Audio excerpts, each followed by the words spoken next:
ጤና ይስጥልኝ እንደምናችሁ ውድ የሪያሊቲ ሚዲያ ተከታታዮች። በኢትዮጵያ በቅርቡ በፊንቴክ መኪናና አስመጭ ድርጅት ላይ የታየው አይነት ማጭበርበር በዓለም ዙሪያ በተለያዩ ሀገራት ፖንዚ ስኪም ወይም ፒራሚድ ስኪም በሚባሉ ስልቶች በተደጋጋሚ ተከስቷል። እዚህ ድርጅቶች መጀመሪያ ላይ እውነተኛ ንግድ የሚሰሩ በማስመሰልና የታወቁ ሰዎችን በማስታወቂያ በመጠቀም የሰዎችን እምነት ያተረፋሉ።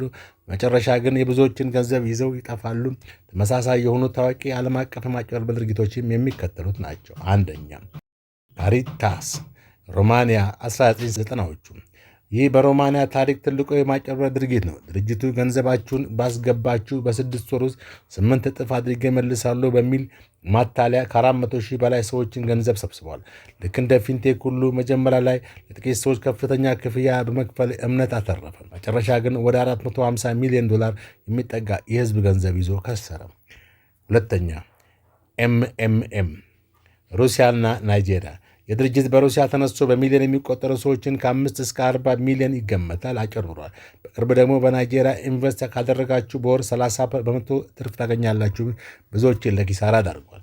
ድርጅቱ ታዋቂ ሰዎችንና ሰፊ የሚዲያ ማስታወቂያዎችን በመጠቀም ህጋዊ መስሎ በመቅረብ ዋነኛ ስልቱ ነበር። ሶስተኛ፣ ቻርልስ ፖንዚ። አሜሪካ ፖንዚ ስኪም የሚለው ስያሜ የተገኘው ከዚህ ሰው ነው።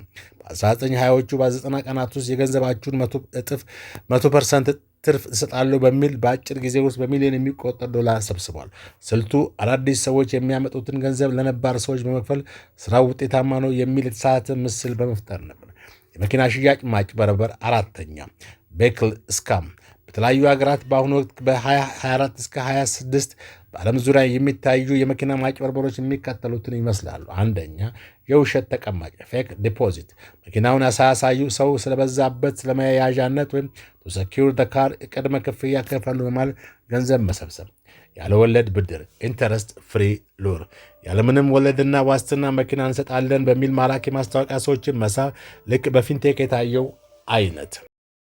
የብራንድ አምባሳደር ማታለያ ድርጅቶች እውነተኛነታቸውን ለማስመስከር ታዋቂ አርቲስቶችን እና የማስታወቂያ ባለሙያዎችን ተጠቅመዋል። የብራንድ አምባሳደር ማታለያ ድርጅቶች እውነተኛነትን ለማስመስከር ታዋቂ አርቲስቶችን በውድ መኪናዎች በመደለል ህዝቡ እንዲያምናቸው ማድረግ።